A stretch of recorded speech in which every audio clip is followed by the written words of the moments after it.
Pivotal game 2 in Toronto. Steph Curry went 0 for 0 from the field in the fourth quarter. He didn't even take a shot in the fourth quarter, and he's now in the proverbial catbird seat for MVP. He is. In that fourth quarter, Steph played 8 minutes down the stretch. He went 0 for 0 from the field and from the free throw line, and he had 0 assists, and he had 2 fouls, and he had a plus-minus, a -2. That's the catbird seat right now. Yeah. Okay, how do you explain it? Well, they won the game, and I'm not sure how they won the game because from the 5:39 mark all the way down to 7 seconds, they scored 0. And Steph Curry, the two-time MVP, was the point guard on the floor for 8 straight possessions from 5:39 down to 7 seconds. 8 straight Golden State possessions, they scored goose eggs. Goose eggs. And he's in the catbird seat. Interesting. Well, he is because of what number 2 couldn't do down the stretch. We'll talk more about that later in another question that we're going to ask about number 2. But again, I still think he's getting a pass, number 2, for what he didn't do down the stretch. And it canceled what Steph didn't even try to do because he didn't even take a shot against as he called it, janky defense, a box-and-one defense. Right. He just couldn't even get a shot up over the last 8 minutes of the game that he played. He might see that defense again. Okay. Considering. And I'm going to say this one more time because I thought it was incredibly, shockingly significant. Steph Curry had issues at the start of the game. I'm pretty sure they were dehydration issues because he said he needed an IV to replenish his fluids, which would be the quick way to do it. You just shoot it right in your arm. But he said he couldn't get enough time during the game to get the IV, so he just drank and drank and drank. So he was dehydrating before tip-off. And this is a man who always amazes me. He does not sweat. He never gets wet on the floor. Like everybody else gets wet, Steph is just dry as a bone on the floor, right? So he's lost his liquid before the game, and you can't tell me it wasn't because of pressure, stress, expectation that he was putting on himself because he knew how huge that night was for him with no KD. Right. You can understand, Skip, because in the finals, they had never gone down 0-1. They'd never done it. They had never started on the road. Okay, so let's reframe it as we both talked about last week and leading into this finals. This is it for Steph Curry. His legacy is on the line. This is make it or break it for his career.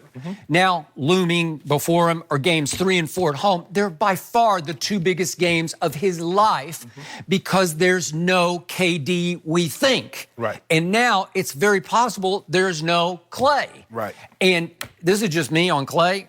After I went back and watched again the game. The replay of him. Yeah, and of him limping off, it looks so bad. He's pulled up. He's seized up. Yeah. You know how that feels. You know. Yes.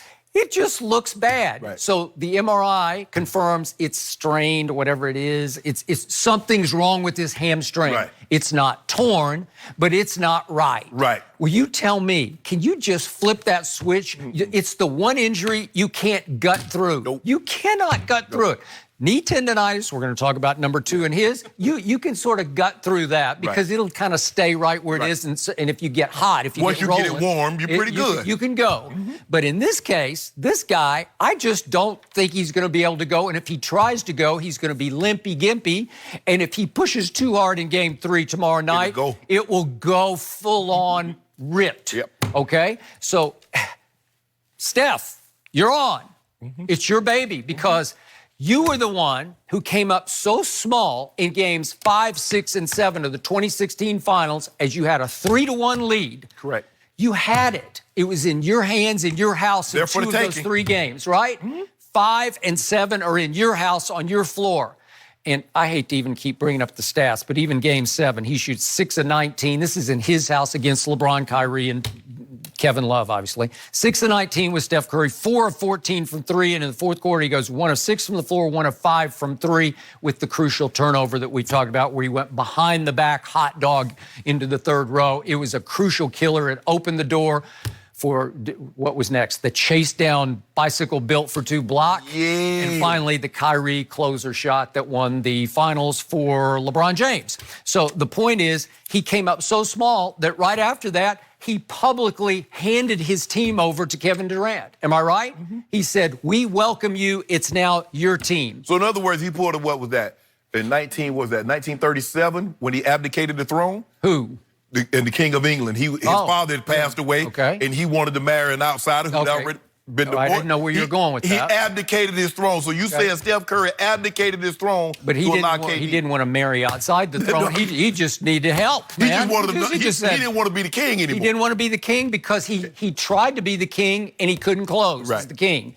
So all of a sudden, most people outside Warrior Nation, you know, the basketball fans as a whole, they're looking down at Steph saying, really? You just handed the team to him? You're a 2-time MVP and you won a unanimous MVP? And now you're saying, I can't do it without you? So most people think in the last 2 finals, he basically rode Kevin's coattails, right? Right. Okay, so now he doesn't have the coattails to ride because I'm pretty sure Kevin Durant's not going to play tomorrow night. Skip, you know what? As I see Kevin Durant, he looks worse and worse in video. Okay. Did you see him in the video getting off the plane when they arrived back in Oakland? Yeah. And how is Kevin Durant going to play tomorrow, Skip? He's not. And in fact, how is he going to play? Okay, what, it's Saturday, increasingly doubtful he's going to play on Friday. Yes. Which makes it increasingly higher and higher pressure on little Steph, right? Yes. And now to close off what happened in game 2 the other night, you realize in the big picture, he shot 6 of 17 from the floor. My guy, Klay Thompson, shot 10 of 17. Yeah. Steph from 3 in game 2 was 3 of 10. My guy, Klay Thompson, was 4 of 6. So I made the case before the finals started. A little bit of a dark horse pick, but I got Klay as the finals MVP. Where would they have been without Klay's explosion the other night in the first quarter? Oh, they'd have been down. Stave off the onslaught. They'd have been down 15. They would have been down 15. So he helped them keep their head barely above water, so they could barely breathe.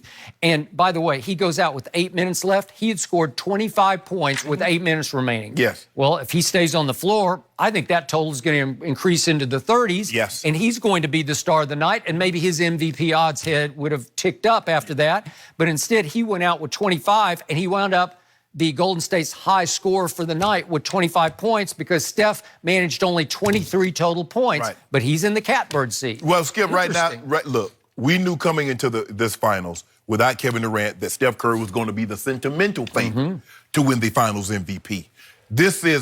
He's a legacy player who's going to get some legacy sympathy votes. That's the way, Skip. Okay, well, you said it. You said it's a harsh word, but it's true. It is. Yeah, I do think I don't know if he's beloved in the media, but he's liked in the media. Well, he's always...